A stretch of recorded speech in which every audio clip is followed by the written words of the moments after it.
This is My Seminary Life, episode 14, and I'm your host, Brandon Knight. And today we're going to look at one of C.S. Lewis's most beloved and well-known characters, Edmund of the Chronicles of Narnia.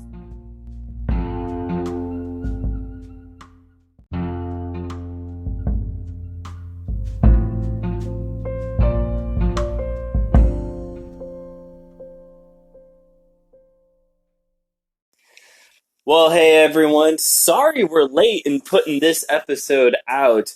My wife and we went on a little weekend getaway last week just to spend some time together. We're both fully vaccinated, just getting out, getting away. It had been at least over a year since the last time we actually went out of town, stayed in a hotel, blah, blah, blah. So we just needed some personal time. I thought we were going to be able to sit down and have this episode today. The topic I have for us today is actually very short. I'm anticipating this to be a short episode. We'll see how it actually turns out. But regardless, what we have, I figured that we would have time. I would have time to actually sit down and still record in between, traveling, checking in, sightseeing, whatever. But that just didn't work out. And then throughout the rest of the week, I was kicking around whether or not I wanted to do this plus another episode. But I decided, you know what? We're just going to do this episode, and it's going to be fine. And actually, we're going to have this episode today, and then we are going to call it a break for our short study on all things C.S. Lewis. If you recall, back at the beginning of the summer semester, it turns out that I don't have any classes that I have to take this summer semester. So we took it to a vote, and the winning vote was doing C.S. Lewis, studying some writings of C.S. Lewis for the first couple weeks, and then on the second half, we're going to start looking at some of my old sermons. I'm still going to start pulling out some of my old sermons, tell you the stories behind why I preached this sermon, and then obviously give you the high level details of what the sermon is about, some points, some illustrations that I've used. It's going to be good. I'm excited for it, and that's going to start next week, next Saturday in July, and run through July until about, I think, mid-August, and then it'll be time to start an actual fall semester, and it's going to be a good fall semester, I'm sure.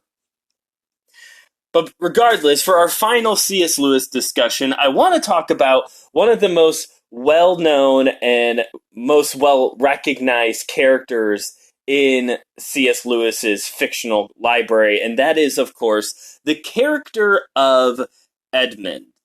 If you have been a Christian for any length in time, I'm sure you have read the book, watched the movie, heard a sermon illustration, read an article that compares Edmund to us.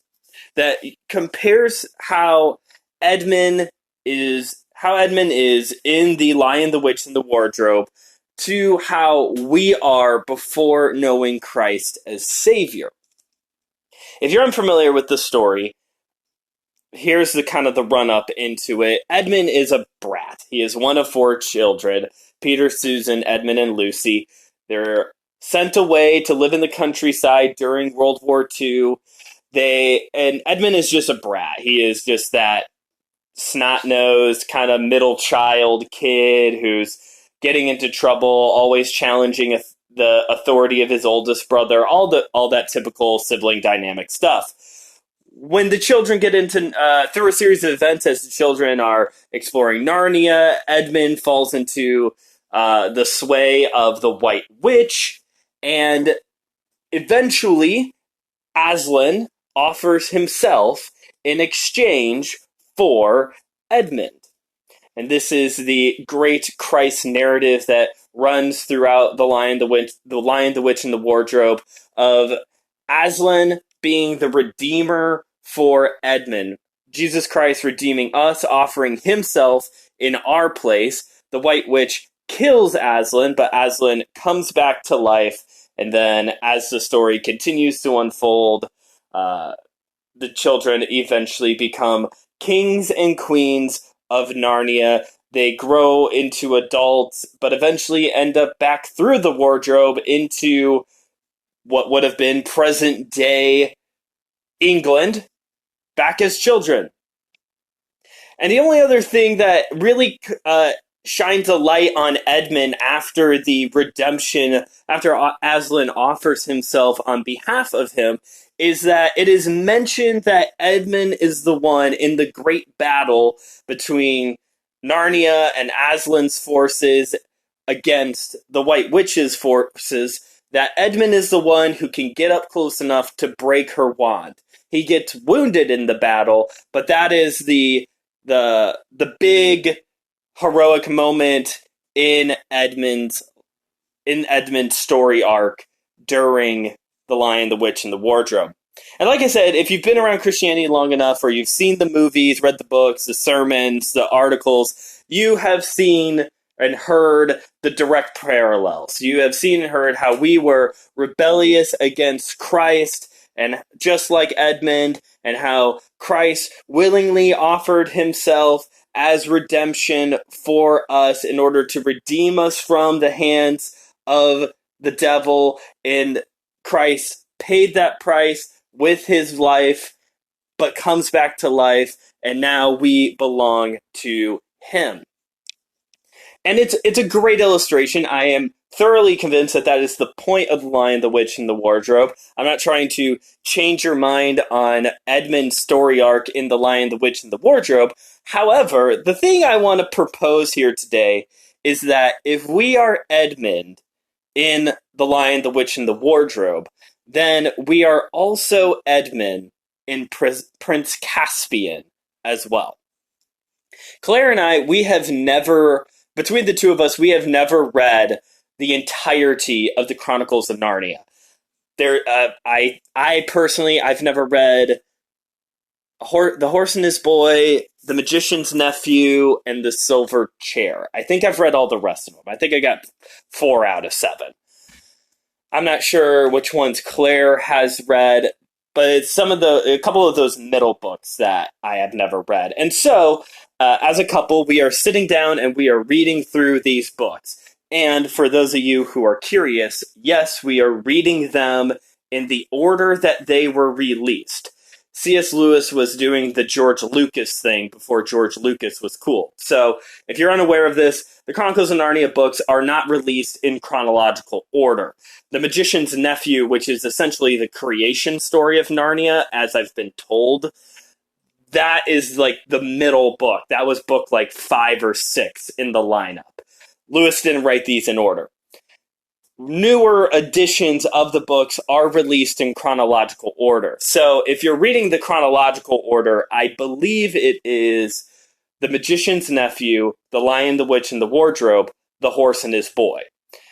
But if you're reading the original order, it's The Lion, the Witch, and the Wardrobe, Prince Caspian, Voyage of the Dawn Treader. And that is the order that we're going with here, because that's the way that C.S. Lewis wants me to read them, or he would have written them in a different way.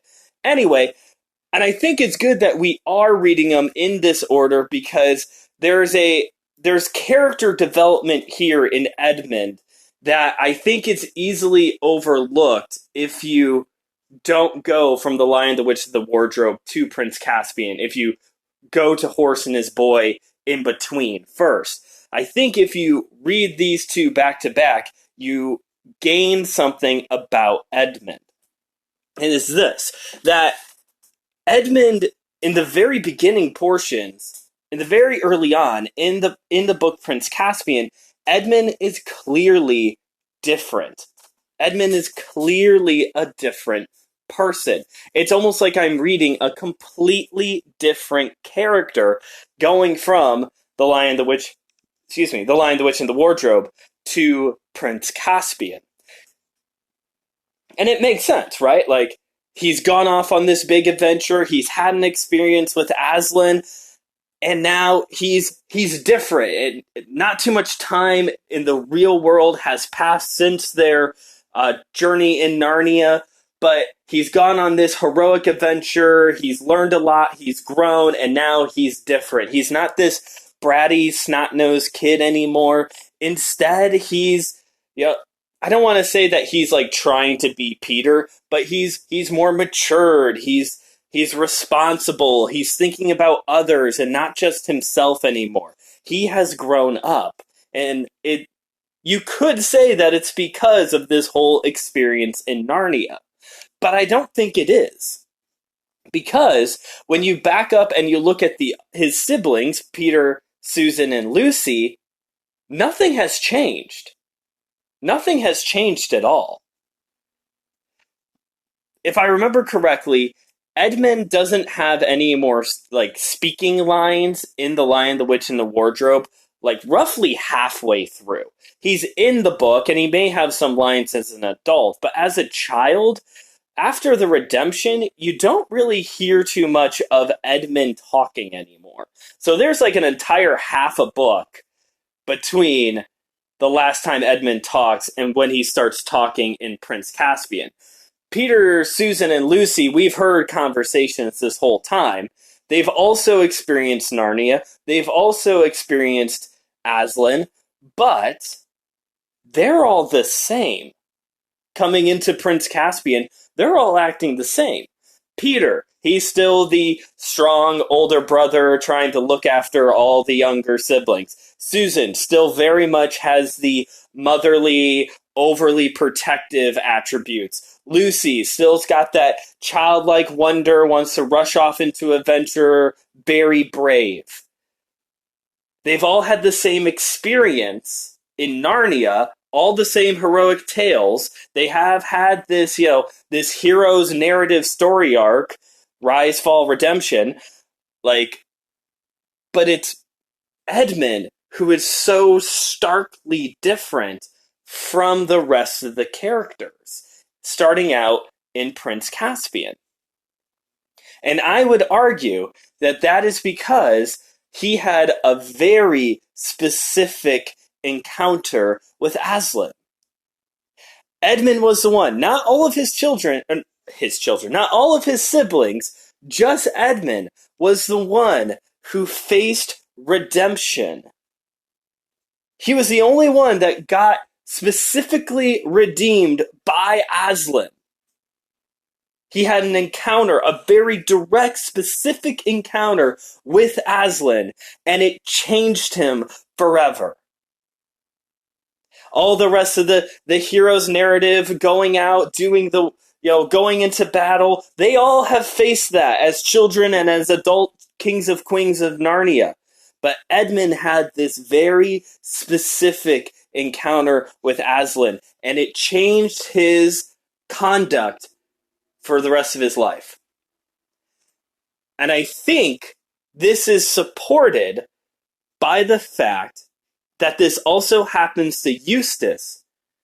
I'm never sure if I say his name right. It happens also to Eustace in The Voyage of the Dawn Treader. So in Dawn Treader, the story isn't about all four of the siblings, but in this one we have Edmund and Lucy and their bratty know-it-all cousin Eustace. And they get swept up into an adventure in Narnia. During this adventure, Eustace gets turned into a dragon. And again, it's not until he has a direct, specific encounter with Aslan, and Aslan changes him from a dragon back into a human, that Eustace's life is changed forever. He is not the same bratty, know-it-all kid throughout the rest of the story and throughout the rest of the books that he is involved in. Same with Edmund. When you have a direct encounter with Aslan, your life is changed forever. When Aslan redeems you, you are changed forever.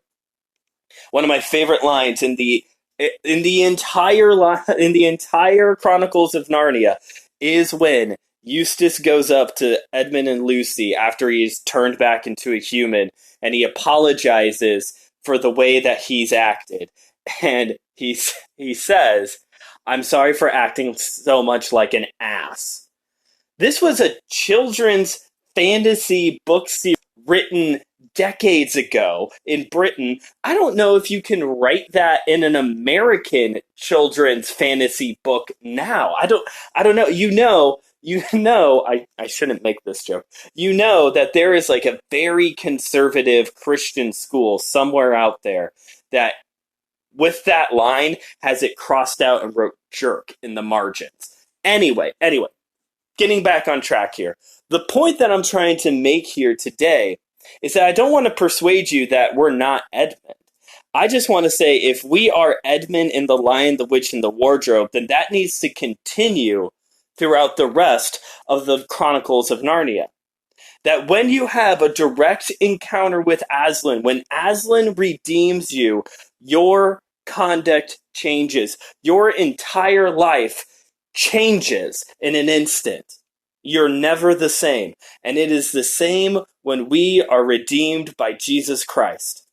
When you have a real, authentic conversion with Jesus Christ, when Jesus Christ has truly redeemed you, you are never going to be the same again. Everything is different. Because I want to point out, they're not trying to be different.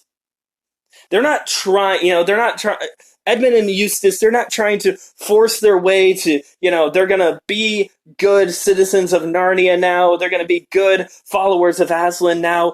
It is a natural change that occurs.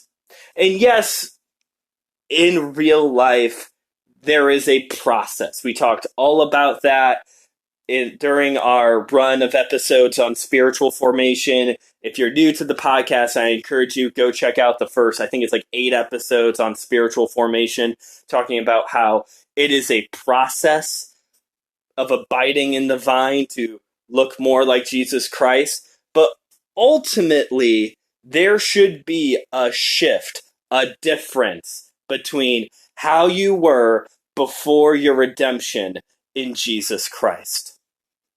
And that's what I want to leave you with today. Don't just get stuck watching The Lion, the Witch, and the Wardrobe and thinking, yes, I am Edmund. I am in desperate need of salvation, and I have been redeemed by Jesus Christ. The story doesn't end there. The gospel doesn't stop being effective there. The gospel changes us throughout the rest of our life. It is once Edmund and Eustace had an encounter with the majesty and kindness of Aslan, they were never the same again. And it's the same for us, that when we have an experience with Jesus Christ, when we experience his majesty and kindness towards us, we will never be the same again. And that is the end of our discussion on C.S. Lewis and his writings. So what do you think? What do you think? Do you think that this line of reasoning, that if we're Edmund in one book, we're Edmund throughout the rest of the book, that when you have an encounter with Jesus, you are changed for the rest of your life? Is that what do you agree with that? Let me know what you think. Let me know if you enjoyed these past few episodes on the writings of C.S. Lewis. Maybe we'll come back to this at another point. Let me know on whatever social media platform you found this link. You can follow me on Twitter at just_Brandon K. K as in the letter K. And yes, my Twitter handle has changed, and there's a reason for that. Also, you can follow me on Instagram or TikTok at just.brandon.k, the letter K. And the reason why I changed that over on Twitter is because my hope is before the end of August, when actual school starts back up, is that I will be launching a Facebook page for my seminary life. So that way there is a place where all of the actual information is supposed to be at, a page very specifically for that. I recently joined a Christian podcasters group, and everyone tags their page whenever they're talking about their page, and I'm like, oh, I should probably have a page that I can tag, so that way people can actually go look at the thing. So yeah. Anyway, so yeah, please comment wherever you found this link, slide into the DMs, whatever you need to do to let me know what you think of this topic in this episode. Also, speaking of social media, I don't know if you saw this week, but it is official. We are indeed on Apple Podcasts. So if you or someone you know is a Apple Podcasts only snob, you can now tell them that your third favorite podcast, My Cemetery Life, is indeed on Apple Podcasts, and they can check out and get caught up on all of the fun that we have been having here. As always, we're also on Anchor, Spotify, Google Podcasts, Breaker, Radio Public, and Pocket Casts. And whatever platform you listen to, please favorite, star review, like, subscribe, whatever, write a real review, whatever it is on that platform, please do that thing so that way we can trick the algorithm into thinking I am more than just the third best podcast out there. I might be the second best. Yeah, and I think that is it. Checks notes. One last piece of business. Like I said, this is it for our C.S. Lewis discussion. I have really enjoyed this.